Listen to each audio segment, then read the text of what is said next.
Bonjour. Bon, je vous présente ma dernière application pour gérer une entreprise d'une manière optimale. Bon, on commence par y accéder d'abord. On met le username et le mot de passe. Login.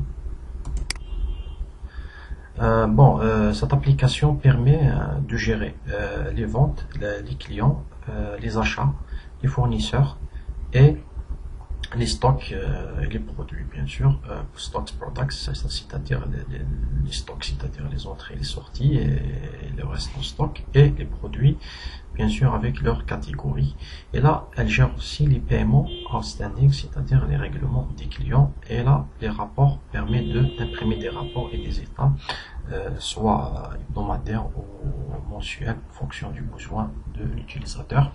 Donc là, vous avez aussi un menu qui permet à l'utilisateur de modifier ses coordonnées ou les coordonnées de l'entreprise, ainsi que un bouton de déconnexion.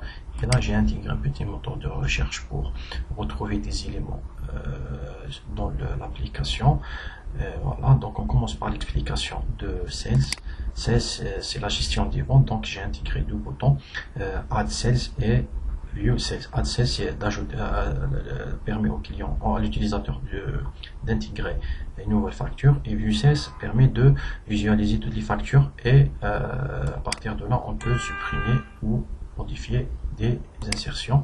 Par exemple, ici, on clique dessus, Add Sales, et là, permet d'insérer une nouvelle facture.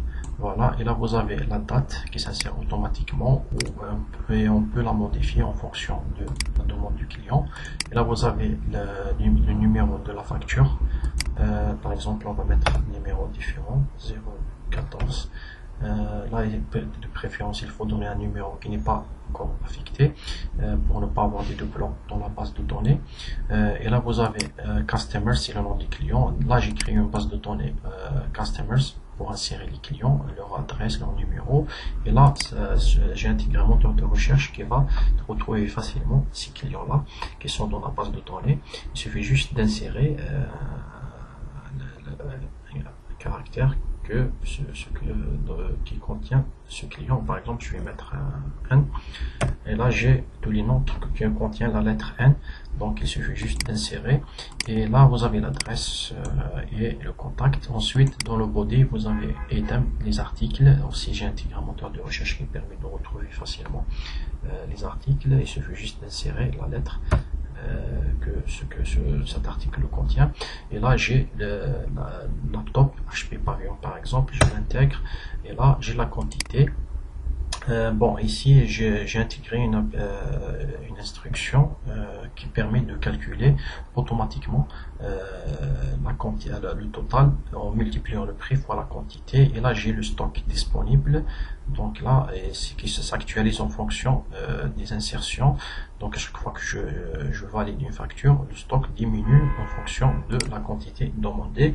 Donc là je vais mettre par exemple 2 que les clients demandent, et là jamais ajouté sur le plus, et là c'est bon. Donc il y a un calcul, il y a un grand total qui se calcule automatiquement au fur et à mesure que on ajoute des enregistrements. Voilà, par exemple, je vais ajouter un autre article, souris. Donc je vais mettre souris, et là il sort automatiquement, et je vais mettre par exemple 2 que le client demande. Et là j'ai le stock disponible 120 pièces, donc je n'ai assez.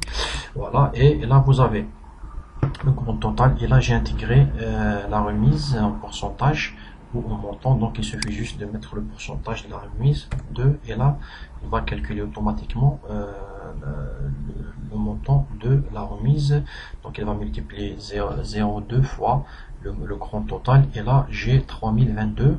Ensuite il va la diminuer de grand total, donc le prix appuyé par le client est de 148 078. donc on va mettre, si le client par exemple règle la facture, l'intégralité de la facture, on va insérer le montant ici, 148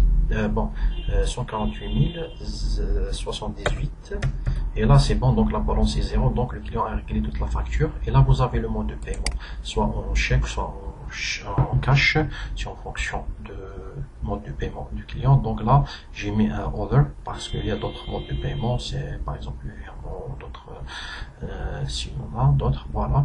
Donc, et là, vous avez la date date, c'est-à-dire le délai de paiement.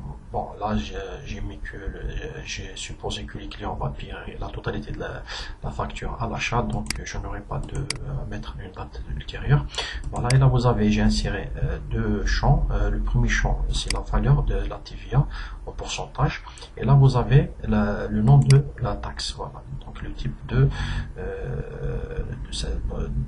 la taxe, voilà, par exemple TVA ou TAF, c'est en fonction de mode de déclaration des entreprises. Donc par exemple, il y a des entreprises qui sont en réel, qui travaillent en réel, ou des entreprises qui travaillent d'une manière forfaitaire. Donc c'est de voir quelle est la taxe à insérer ici, et la taxe description est à insérer aussi.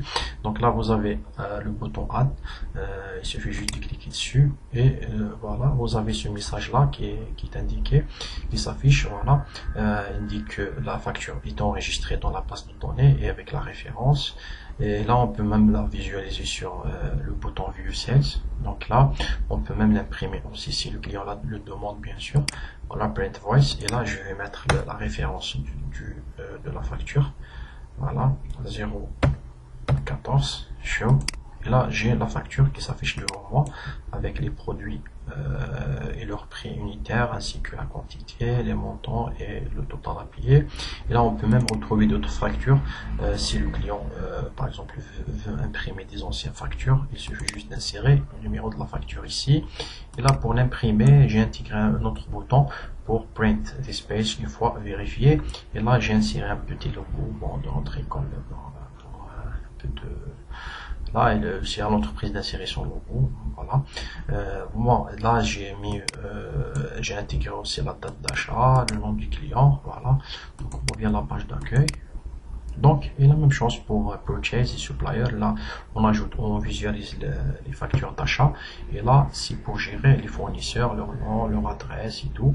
Donc, c'est la même chose pour Purchase et 16. Et là, les stocks products, là, ça permet d'intégrer, d'ajouter des stocks produits, ou de visualiser des stocks produits existants, ainsi que les catégories. Et là vous avez aussi un bouton pour visualiser le stock disponible, donc les quantités qui sont dans les stocks. Donc voilà, c'est une application vraiment contient tout. Voilà, et les éléments ou les maillons les plus importants dans l'entreprise. Voilà, et là vous avez les paiements outstandings.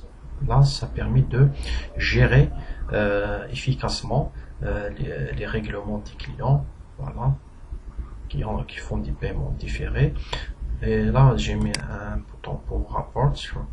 Là, c'est pour imprimer des rapports, soit mensuels ou hebdomadaire ou annuel, donc en fonction du besoin de l'entreprise.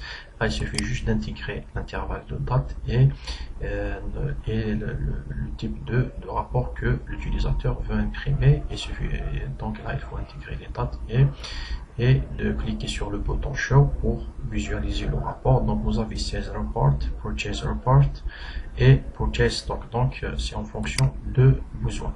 Voilà, bon, vous avez cette adresse email en cas de questions. Il faut les envoyer à cette boîte email, et j'espère que cette vidéo vous a plu, et merci, à la prochaine.